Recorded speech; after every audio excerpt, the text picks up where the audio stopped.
Hello super hero lovers, আজ আমি হাজির হয়েছি হোয়াট ইফ সিজন 2 এর এপিসোড 1 এর এক্সপ্লেন নিয়ে। এর আগে আমি খুব তাড়াতাড়ির সাথে সিজন 1 এর এক্সপ্লেন কমপ্লিট করেছি, যেটা চ্যানেলে আছে। আর এদিকে সিজন 2 এসে হাজির। সাথে সাথে আপনাদের জানিয়ে রাখি, এই সিজন 2 সিজন 1 এর মতনই হিন্দিতে আসেনি, মানে হিন্দি ডাব হয়নি। এবার যদি হিন্দিতে কোথাও পেয়ে যান, সেটা ফ্যান ডাব হবে সিজন 1 এর মতন, অফিসিয়ালি না। তো চলুন শুরু করি আজকের এই প্রথম ভিডিওটি। টাইম, স্পেস, রিয়ালিটি, এখানে অনেক পথ আছে, আর আছে অসমাপ্ত সম্ভাবনা। একটা ছোট্ট পরিবর্তন তৈরি করে ফেলে অনন্ত রিয়ালিটিকে, যেখান থেকে তৈরি হয় এক অল্টারনেট পৃথিবী, যেটাকে তুমি চেনো সেখান থেকে। আমি ওয়াচার, আমি তোমাদের গাইড করব এই নতুন নতুন রিয়ালিটিকে পর্যবেক্ষণ করার জন্য।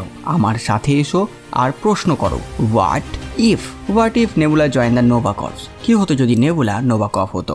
এপিসোডের শুরুতে আমরা দেখি জ্যান্ডার আর একটা রাস্তাতে ইয়েন্ডু মৃতদেহ, কেউ ইয়েন্ডুকে হত্যা করেছে। আর তখন সেখানে এক নোভা কর্প এসে হাজির হয়। এই নোভা কর্প কি জিনিস সেটা তো আমরা সবাই জানি।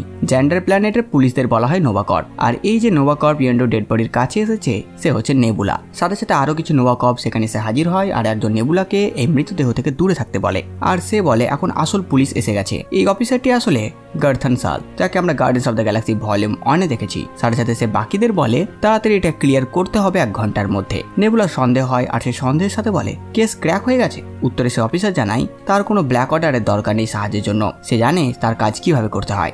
অটোমেটিক রাগ উঠবে কাউকে এভাবে কিছু বললে। নেবুলা জানাই সে ব্ল্যাক অর্ডার ছিল আর সে এখন নোভা কর্প, আর সে নিজের মেডেল সেইভাবেই পেয়েছে যেভাবে তুমি পেয়েছো। তারপর নেবুলা সেখান থেকে চলে যায়। তার মনে একটাই প্রশ্ন, ইয়েন্ডুকে হত্যা কে করতে পারে? এবার যদি আপনাদের মনে প্রশ্ন আসছে যে নেবুলা কি করে নোভা কর্প হয়ে গেল, সে তো ব্ল্যাক অর্ডার, থ্যানোসের সন্তান। আর Guardians of the Galaxy volume 1 এ সে তো জ্যান্ডারকে ধ্বংস করার পেছনে ছিল, আর এখানে সে জ্যান্ডার নোভা কর্প হয়ে গেল। আসলে এই ইউনিভার্সের কাহিনী guardians of the Galaxy volume 1 এর অল্টারনেট কাহিনী, কিন্তু এখানে প্রতিটি ইউনিভার্সের মতনই কিছুটা আলাদা হয়। এই ইউনিভার্সে রোনান থ্যানোসের সাথে বিশ্বাসঘাতকতা করে আর তাকে মেরে ফেলে, সাথে সাথে বাকিদেরকেও মেরে ফেলে। কিন্তু এখানে রোনান এখনো পাওয়ার স্টোন পায়নি। থ্যানোস তাকে সেই কাজ দেওয়ার আগের কাহিনী এটা। থ্যানোস তাকে পাওয়ার স্টোনের ব্যাপারে কিছু বলার ও সেটা আনতে দেওয়ার আগেই এই বিশ্বাসঘাতকতা হয়। কিন্তু নেবুলা গুরুতর আহত হয়, সে মরে না। আর তাকে জ্যান্ডারের নোভা প্রাইম নিজের সাথে করে নিয়ে যায় জ্যান্ডার, আর তাকে একটা সুযোগ দেয়। আর তারপর নেবুলা জ্যান্ডারের নোভা কর্প জয়েন করে, ট্রেনিং করে আর হয়ে যায় নোভা কর্প। এরপর রোনান জ্যান্ডারে আক্রমণ করে, যে প্রথমে থ্যানোসকে মেরে তার প্ল্যানেট ধ্বংস করেছিল, আর এবার সে জ্যান্ডার ধ্বংস করতে এসেছে। জ্যান্ডারকে বাঁচানোর আর কোনো রাস্তা না পাওয়াতে নোভা প্রাইম জেনারেলের সাহায্য নিয়ে পুরো প্ল্যানেটকে সিল্ড দিয়ে ঘিরে ফেলে, যাতে বাইরে থেকে কেউ প্ল্যানেটে আসতে না পারে আর আক্রমণ করতে না পারে। 5 বছর কেটে যায়। জ্যান্ডারবাসী এভাবে লকডাউনে আছে, আইসোলেশনে আছে। তারা বেঁচে তো আছে, কিন্তু প্ল্যানেটের বাইরে কোনো কাজে যেতে পারে না, না বাণিজ্যিকভাবে না ভ্রমণে।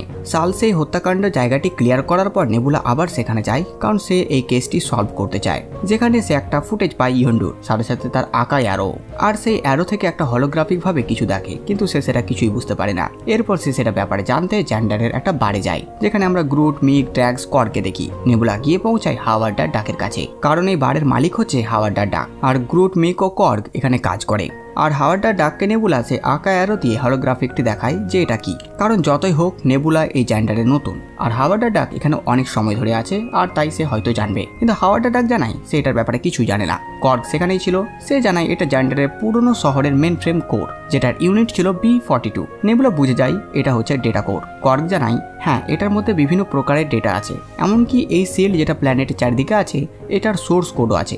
আর এতটুকু তো আমরা সবাই জানি, এই সোর্স কোডের সাহায্যে এই সিল যেটা প্ল্যানেটকে ঘিরে রেখেছে বাইরে রোনানের হাত থেকে, সেটা খুলে দেওয়া যাবে। আর তাই কেউ সেটা খুলতে চায়। এরপর নেবুলা সেখান থেকে জ্যান্ডারের প্রাথমিক জেলে যায়, কারণ এখন পুরো প্ল্যানেট যেহেতু লকডাউনে আছে, তাই প্ল্যানেটের বাইরে সেই জেলে যাওয়া সম্ভব নয়, যেমনটা আমরা guardians of the Galaxy volume 1 এ দেখেছি। আর তাই জ্যান্ডারের মধ্যে একটা প্রাথমিক জেল বানাতে হয়েছে ক্রিমিনালদের জন্য। সেখানে পুরো জেলে দেখাশোনা রোবটরা করে। সেখানে গিয়ে নেবুলা নিজের বন্দুক জমা দেয়, আর সে X2357 এর সাথে দেখা করতে চায়। এটা আসলে সেখানের এক কয়েদিন নাম্বার। সেখানে ক্রিমিনালরা নেবুলাকে দেখে রেখে যায়, কারণটা স্বাভাবিক, এদের অনেকেই হয়তো নেবুলা অ্যারেস্ট করেছিল, আর তাই এটা স্বাভাবিক। তারপর আমরা বুঝতে পারি নেবুলা কার সাথে দেখা করতে গেছে।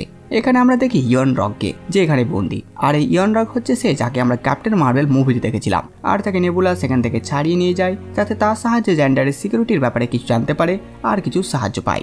এরপর নেবুলা ও ইয়নরক গিয়ে পৌঁছায় জ্যান্ডারের ডেটা কোডের কাছে, যেখানে সেটার দরজা দেখে আমার আয়রনম্যানের আর্ক রিঅ্যাক্টরের কথা মনে পড়ল, যদিও এটার সাথে সেটার কোনো কানেকশন নাই, জাস্ট কল ব্যাক। এই ডেটা কোডের পুরো জায়গাটি আন্ডার ওয়াটারে আছে বা আন্ডার ওয়াটারের সিকিউরিটি বলতে পারেন। ইয়ংরকের সাহায্যে সেটা দরজা খুলে ফেলে নেবুলা ও ইয়ংরক সেটার সাহায্যে ভেতরে যায়, আর সেখানে গিয়ে তারা আবার জলের ওপরে উঠে আসে। নেবুলা এগিয়ে যায় সে ডেটা কোডের কাছে আর সেটাকে নিজের সাথে কানেক্ট করে, এরপর সমস্ত কমান্ড ডাউনলোড করে নেয় নিজের মধ্যে, কারণ নেবুলা একজন সাইবর্গ, আর সেগুলো ডাউনলোড হয়ে যাবার পর সোর্স ফাইল উড়িয়ে দেয় যাতে সেগুলো অন্য কেউ না পায়। হঠাৎ এই সময় ইয়নরক নেবুলার মাথায় পেন ড্রাইভ লাগিয়ে সবকিছু কপি করে নেয় আর নেবুলা সিস্টেম ক্র্যাশ করে দেয়। ফলে ডেটা কোডের মধ্যে প্রবলেম শুরু হয়, হয়তো পেন ড্রাইভে কিছু ভাইরাসও রেখেছিল সে, আর সেটাও ক্র্যাশ হয়ে যায় আর কিছুক্ষণের মধ্যেই পুরো ডেটা কোড ব্লাস্ট হয়ে যাবে। আর এরপর ইয়নরক সেখান থেকে চলে যায়, কারণ সে রোনানের হয়ে কাজ করে আর রোনান কিছু প্ল্যান করে রেখেছে আর তাদের প্ল্যান কাজ করেছে। ইয়ংরক সেখান থেকে যেতেই দরজা বন্ধ হতে শুরু হয়। নেবুলা কোনো রকমে নিজের সাথে কানেক্ট থাকা ডেটা কোডের কেবলগুলো খুলে সে দরজার কাছে যাওয়ার আগেই সেটা বন্ধ হয়ে যায়।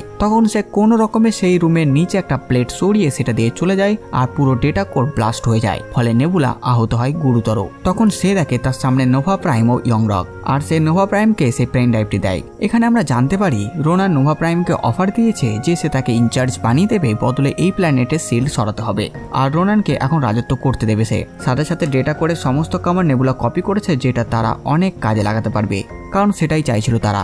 আর তাই প্রথম থেকেই নোভা প্রাইম নেবুলাকে নিজের প্ল্যান সাকসেস করার জন্যই কাজে লাগাচ্ছিল, আর এখন নেবুলা তার কাজ করে দিয়েছে। এরপর তারা সেখান থেকে চলে যায় আর সেখানের কিছু নোভা কপকে বলে দেয় নেবুলাকে মেরে ফেলার জন্য।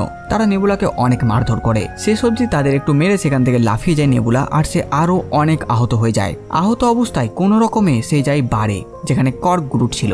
সেখানে কর্গ ও বাকিরা মিলে নেবুলাকে ঠিক করে। এরপর নেবুলা কিছু বন্দুক নেয় হাওয়ার্ড ডাকের কাছ থেকে আর তাদেরকেও সাথে নিয়ে একটা টিম বানায় নোভা প্রাইমের বিরুদ্ধে লড়ার জন্য। তার এই টিমে হাওয়ার্ড ডাক, গ্রুট, মিক ও কর্গ আছে, আর ইয়ন্ডুর আকায়ারো আর তার জ্যাকেট নেবুলা নেয়। ওদিকে নোভা প্রাইম সিল সরাতে শুরু করে আর জ্যান্ডারের বাইরে রোনান দাঁড়িয়ে আছে নিজের স্পেসশিপ নিয়ে, যাতে সে ভেতরে যেতে পারে। ততক্ষণে সেখানে নেবুলা ও তার সাথীরা এসে আক্রমণ করে আর নোভা কর্প নেবুলা ও বাকিদের আটকে নেয় গান পয়েন্ট করে, আর তার সামনে সিল সরাতে শুরু করে।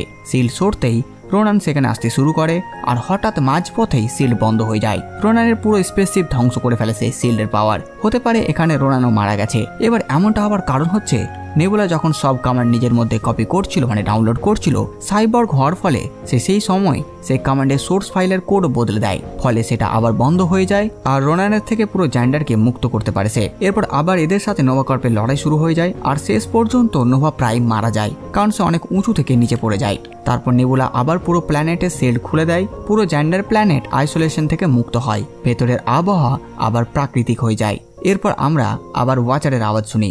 মুক্তির জন্য বেশিরভাগ অনুসন্ধান অন্ধকারেই শুরু হয়, কিন্তু একটু দৃঢ়তা, নিজের প্রতি একটু বিশ্বাস, পথ ধরে রাখলেই আলোর পথ খুঁজে পাওয়া যায়। তো ব্যাস বন্ধুরা, এই ভিডিওটা এতটুকুই। আপনারা কমেন্ট করে জানান ভিডিও আপনাদের কেমন লাগলো। সাথে সাথে আমার এই কাজ যদি আপনাদের ভালো লাগে ভিডিও লাইক চ্যানেল সাবস্ক্রাইব করে দেবেন। তো আমি আসছি আবার নতুন ভিডিও নিয়ে। আমি প্রিন্স সালমান আর আপনারা দেখছিলেন বাংলা কমিক্স।